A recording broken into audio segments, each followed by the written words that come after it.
Hello friends, मैं Sumit Agarwal comment channel में आप लोगों का स्वागत करता हूं। हम लोग इंडियन एविडेंस एक्ट की सीरीज कर रहे हैं, जिसमें अभी तक हम लोग सेक्शन 11 तक कंप्लीट कर चुके हैं। आज के सेशन में हम लोग कवर करेंगे सेक्शन 12 और सेक्शन 12 के साथ साथ हम लोग पढ़ेंगे कैरेक्टर एविडेंसेस को, जो कि सेक्शन 52 से लेकर 55 तक बताए गए। इस पर आने से पहले मैं आप लोगों से रिक्वेस्ट करना चाहूंगा, प्लीज इस चैनल को ज्यादा से ज्यादा सब्सक्राइब कीजिए और शेयर कीजिए।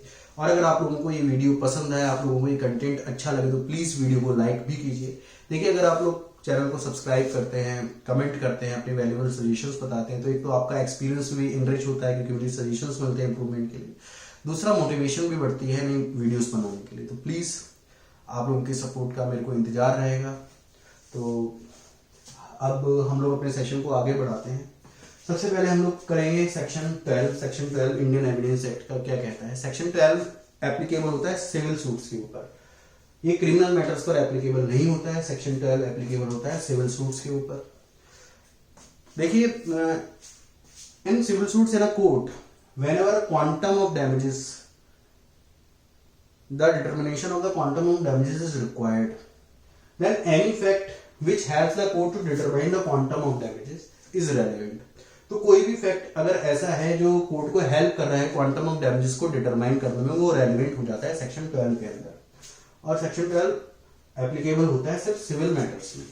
ठीक है, एक इलस्ट्रेशन के थ्रू समझ लेते हैं। मान लीजिए ए और बी के बीच में एक एग्रीमेंट हुआ और उसमें एक क्लॉज है कि अगर एग्रीमेंट का ब्रीच होता है तो जो क्वांटम ऑफ डैमेजेस है वो इस मैनर में कैलकुलेट होंगे। There is a reasonable foresight in the agreement that in case of a breach there is a reasonable foresight regarding the calculation, regarding the determination of the quantum of damages. वो reasonable foresight क्या है? वो reasonable foresight है that the difference between the contract price and the market price will be the quantum of loss. तो ये जो fact है ये relevant हो जाएगा सेक्शन 12 के अंदर हमारा।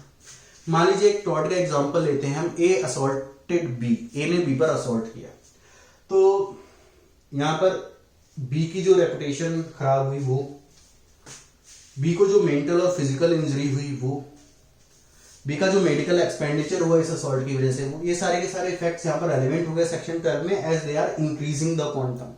अब मान लीजिए एक और नया फैक्ट आता है जिसमें पता चलता है कि बी ने ही प्रोवोक किया था ए को असॉल्ट करने के लिए, जिसकी वजह से ए ने असॉल्ट किया, तो ये जो है रिड्यूस कर रहा है क्वांटम को, तो ये रेलिवेंट हो जाता है सेक्शन 12 में। एक और एग्जाम्पल लेते हैं। मान लीजिए ए ने प्रॉमिस किया डब्ल्यू को शादी करने के लिए, and promise to marry is enforceable in the court of law, तो वो प्रॉमिस जो है ब्रोक हो गया। As the promise to marry is enforceable in the court of law, W has filed a case in the court for damages. तो कौन कौन से फैक्ट्स हैं जो यहाँ पर रेलिवेंट हो सकते हैं? जो सोसाइटल स्टिग्मा हुआ डब्ल्यू को और उसकी फैमिली को, वो डब्ल्यू को जो मेंटल इलनेस, डिप्रेशन वगैरह झेलना पड़ा, मेडिकल एक्सपेंडिचर डब्ल्यू और उसकी फैमिली के एक्सपेंडिचर, वो सारे सारे रेलिवेंट हो जाएंगे यहाँ पर। डब्ल्यू का खुद का अगर कोई फॉल्ट हुआ जिसकी वजह से प्रॉमिस टूटा है, मान लीजिए उसका कैरेक्टर, इससे यहाँ पर क्वांटम डिक्रीज हो जाएगा इस फैक्ट को प्रूव करते ही, तो ये भी रेलिवेंट हो जाता है यहाँ पर। एक और एग्जांपल लेते हैं। मान लीजिए मौसम एकदम ठीक ठाक है, कोई स्टॉर्मी वेदर नहीं है, शांत मौसम है, ठंड का समय है, ये जा रहा है रात में और अचानक से एक बिजली की तार टूटकर उसके ऊपर गिर जाती है, जिसकी वजह से वो इलेक्ट्रिक्यूट हो जाता है, मौके पर ही उसकी डेथ हो जाती है। तो यहाँ पर कौन कौन से फैक्ट्स हैं जो क्वांटम ऑफ डैमेजेस को डिटरमाइन करने के लिए रेलिवेंट हो सकते हैं, उसको हम एक बार सोचते हैं। ए की फैमिली मेंबर्स कितने हैं जो डिपेंडेंट हैं उसके ऊपर। ए की अर्निंग कैपेसिटी कितनी है, एक्चुअल अर्निंग कैपेसिटी नहीं देखी जाती है, ए की अर्निंग कैपेसिटी कितनी है। ए के पॉसिबल इंक्रीमेंट्स कितने हो सकते थे, उसकी एज से पता लगेंगी ये सारी की सारी चीजें। ए के क्रीमेशन के एक्सपेंडिचर, ए के मरने की खबर सुनकर के उसकी फैमिली में अगर किसी को नर्वस शॉक हो गया तो उसका मेडिकल एक्सपेंडिचर, सोसाइटल नेग्लिजेंस जो उसकी फैमिली को फेस करनी पड़ेगी ए के मरने के बाद। तो ये सारे के सारे जो फैक्ट्स हैं वो रेलिवेंट हो जाते हैं सेक्शन 12 में, क्योंकि ये सारे के सारे फैक्ट्स क्वांटम को कैलकुलेट करने में हेल्प कर रहे हैं। अगर ए की कोई कॉन्ट्रीब्यूटरी नेग्लिजेंस थी, मान लीजिए वहां पर बोर्ड लगा हुआ था डेंजर का कि इधर से मत जाइए, यहाँ पर वायर्स टूट सकते हैं, टूटे पड़े हैं, या ए वायर्स में स्पार्किंग को होते हुए देख रहा था और उसे मालूम था कि गिर सकते हैं, फिर भी वो वहां पर खड़ा हुआ था, तो ये कॉन्ट्रीब्यूटरी नेग्लिजेंस है जिससे क्वांटम डिक्रीज हो सकता है, तो ये भी रेलिवेंट हो जाता है सेक्शन 12 के अंदर। यहाँ पर डिफेंडेंट की पेइंग कैपेसिटी को नहीं देखा जाता है, the paying capacity of the defendant is irrelevant. तो ये हमारा सेक्शन 12 कहता है। अब क्या प्लेंटिफ या डिफेंडेंट का जो कैरेक्टर है वो रेलिवेंट है सेक्शन 12 के अंदर? तो सबसे पहले तो है क्या प्लेंटिफ या डिफेंडेंट का कैरेक्टर रेलिवेंट है? हाँ रेलिवेंट है। क्या सेक्शन 12 के अंदर रेलिवेंट है? नहीं, सेक्शन 12 के अंदर रेलिवेंट नहीं है।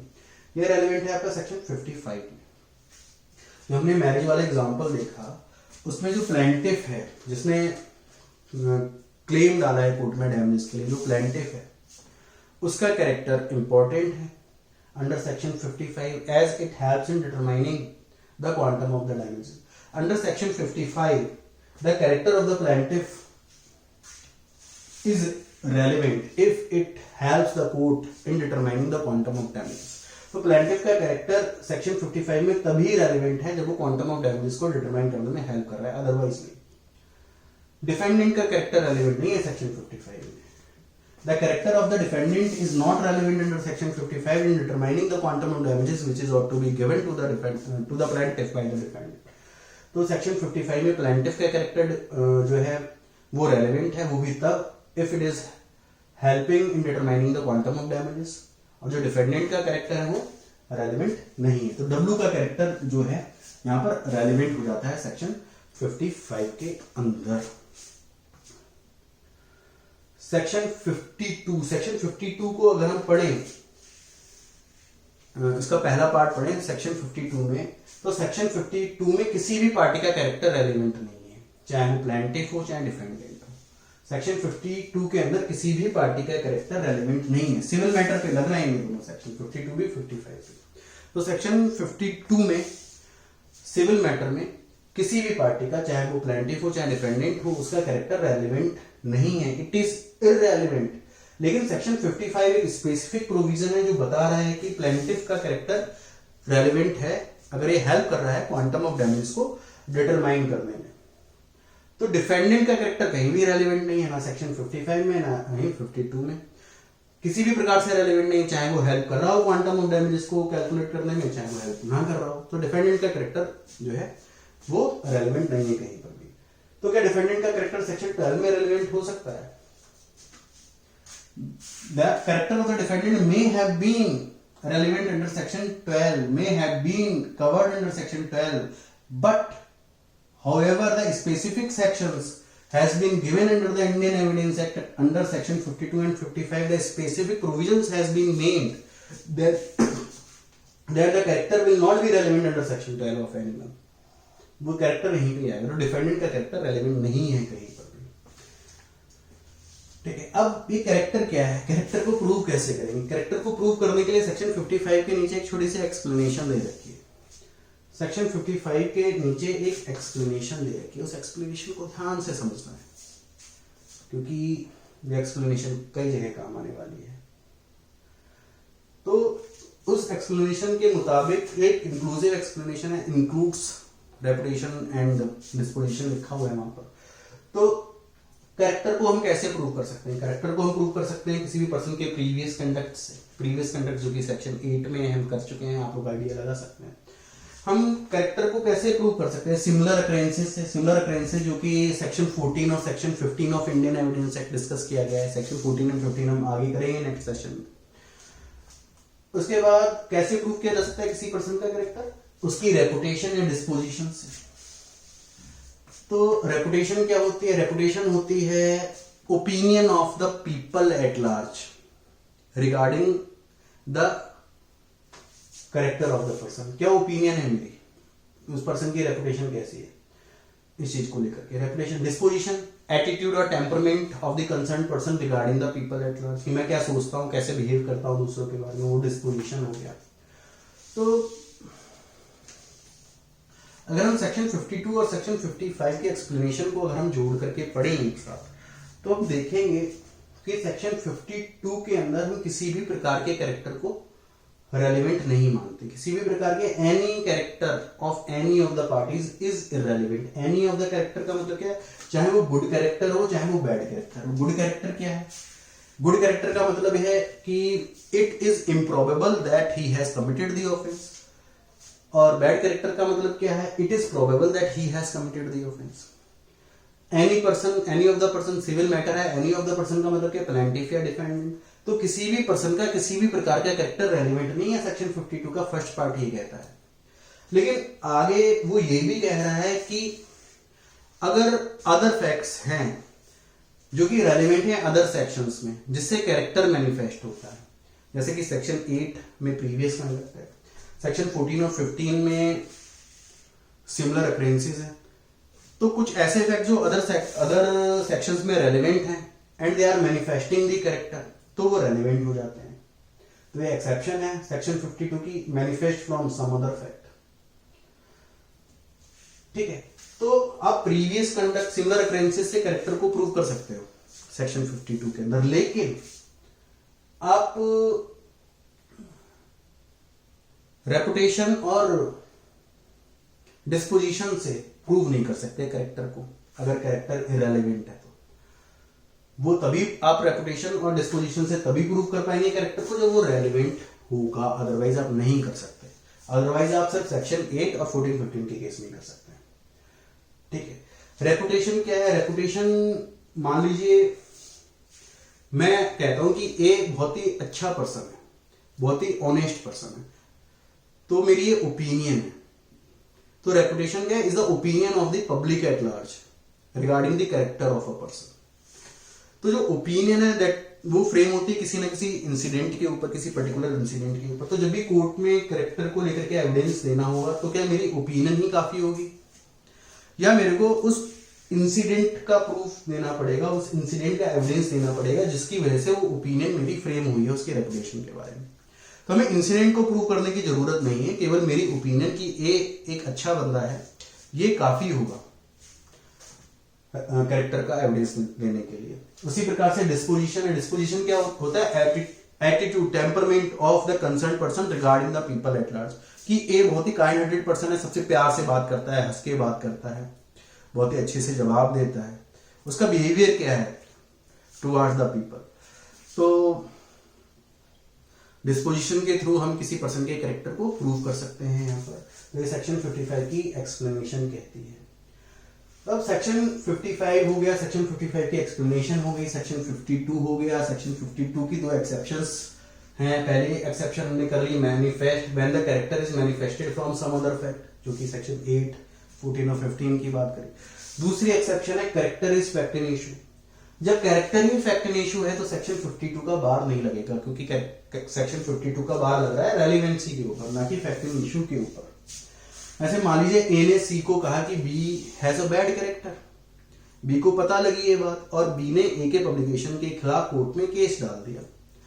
तो अब ए को प्रूव करना पड़ेगा कि बी का कैरेक्टर बुरा है वाकई में। तो यहाँ पर the character of the B is in itself a fact in issue, तो यहाँ पर सेक्शन 52 का बार नहीं लगेगा। तो सेक्शन 52 की दो एक्सेप्शंस हो गई यहाँ पर, manifest from the some other fact, जो कि section 8, 14, 15, character is itself a fact in issue. तो सेक्शन 52 हो गया हमारा कवर, सेक्शन 55 हो गया, दोनों ही सिविल मैटर पर लगते हैं। उसके बाद सेक्शन 53 और सेक्शन 54 की बात करते हैं। सेक्शन 53 और 54 क्रिमिनल मैटर की बात करते हैं।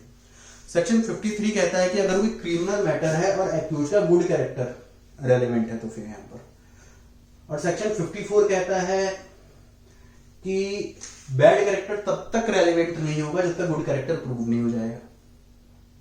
जब भी कोई केस चल रहा है कोर्ट में तो सबसे पहले प्रोसिक्यूशन की स्टेज आती है। प्रोसिक्यूशन ऑफेंस को प्रूव कर देगा, ऑफेंस प्रूव हो गया, उसके बाद अब डिफेंस की स्टेज आएगी। जब डिफेंस की स्टेज आएगी तो डिफेंस लॉयर एक्यूज के गुड कैरेक्टर का एविडेंस देगा। गुड कैरेक्टर रेलेवेंट है सेक्शन 53 में, तो गुड कैरेक्टर का एविडेंस देगा और गुड कैरेक्टर जब प्रूव हो जाएगा उसके बाद तभी प्रोसिक्यूटर बैड कैरेक्टर को प्रूव करेगा, तभी बैड कैरेक्टर रेलेवेंट होगा सेक्शन 54 में। जब तक गुड कैरेक्टर को प्रूव नहीं कर दिया जाएगा सेक्शन 53 के अंदर, तब तक सेक्शन 54 में बैड कैरेक्टर को प्रूव नहीं किया जा सकता। यानी कि सबसे पहले प्रोसिक्यूशन की स्टेज है, वहां पर ऑफेंस को प्रूव किया गया, फिर डिफेंस की स्टेज है। डिफेंस की स्टेज पर अगर डिफेंस लॉयर ने एक्यूज के गुड कैरेक्टर को प्रूव किया तभी सेक्शन 54 में बैड कैरेक्टर को प्रूव किया जाएगा, अदरवाइज बैड कैरेक्टर रेलेवेंट नहीं होगा, उसको प्रूव नहीं किया जा सकता है। लेकिन अगर कैरेक्टर ही फैक्ट इन इशू हो, जैसा अभी हमने डिफेमेशन के केस में करा था, अगर बैड कैरेक्टर ही फैक्ट इन इशू है, जो कि यहाँ पर बी का बैड कैरेक्टर था हमारे डिफेमेशन एग्जांपल में। डिफेमेशन तो दोनों केस में हो सकता है ना, सिविल सूट में और क्रिमिनल केस में। हमने 52 में जब देखा character is a fact in issue, वहां पर हमने सिविल मैटर के पॉइंट ऑफ व्यू से देखा था। जब हम सेक्शन 54 में देख रहे हैं क्रिमिनल मैटर के पॉइंट ऑफ व्यू से देख रहे हैं। तो यहाँ पर बैड कैरेक्टर ही फैक्ट इन इशू है, तो यहाँ पर प्रोसिक्यूशन को सबसे पहले कैरेक्टर ही प्रूव करना होगा कि हाँ भाई जो कंप्लेनेंट है उसका वाकई में बैड कैरेक्टर है, तो उसको प्रूव किया जा सकता है क्योंकि ये फैक्ट इन इशू है। तो when the character is in itself a fact in issue, क्योंकि यहाँ पर एक्सप्लेनेशन बता रही है, explanation 1 which is appended to section 54। उसके बाद इसकी एक्सप्लेनेशन टू प्रीवियस कन्विक्शन की बात करती है। वो कह रही है कि previous conviction is relevant in regarding proving the bad character. तो प्रीवियस कन्विक्शन क्या है, क्या होती है ये?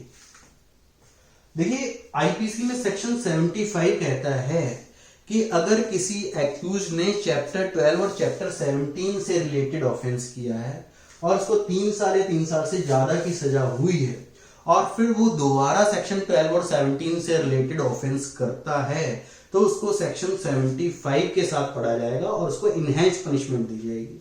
जैसे सेक्शन 379 में ए को सजा मिलती है थेफ्ट की, उसके बाद दोबारा वो सेक्शन 379 में ही थेफ्ट का ऑफेंस करता है, तो सेक्शन 379 रेड विद सेक्शन 75 उसको इनहेरेंट पनिशमेंट हो सकती है, जो कि लाइफ इंप्रिजनमेंट तक जा सकती है।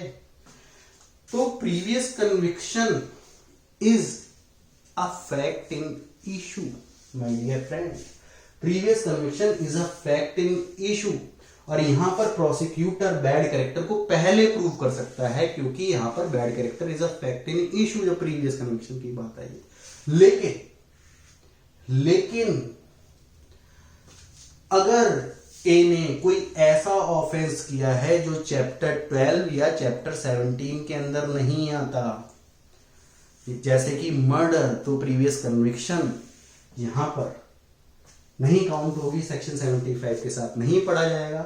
और जब प्रीवियस कन्विक्शन को हमें as a bad character prove करना है यहां पर, तो हमें इंतजार करना पड़ेगा कि डिफेंस पहले गुड कैरेक्टर को प्रूव करे, फिर हम बैड कैरेक्टर का प्रूफ देंगे। तो आई थिंक दोनों एक्सप्लेनेशन आ गया आप लोगों को समझ में सेक्शन 54 की। तो अब हमारा सेशन यही कंप्लीट होता है और आप लोगों से फिर से एक बार मैं रिक्वेस्ट करता हूँ, चैनल को ज्यादा से ज्यादा शेयर कीजिए और सब्सक्राइब कीजिए, लाइक कीजिए वीडियो को अगर आप लोगों को पसंद आई हो, और कमेंट बॉक्स में सजेशंस बताइए आप लोगों को ये वीडियो कैसे लगी, ताकि मेरे को मोटिवेशन मिले। और जो मेरा एम है जुडिशरी से रिलेटेड सारी वीडियोस को चाहे वो जुडिशरी के किसी भी टॉपिक से रिलेटेड हो, उसको यूट्यूब पर डालने का।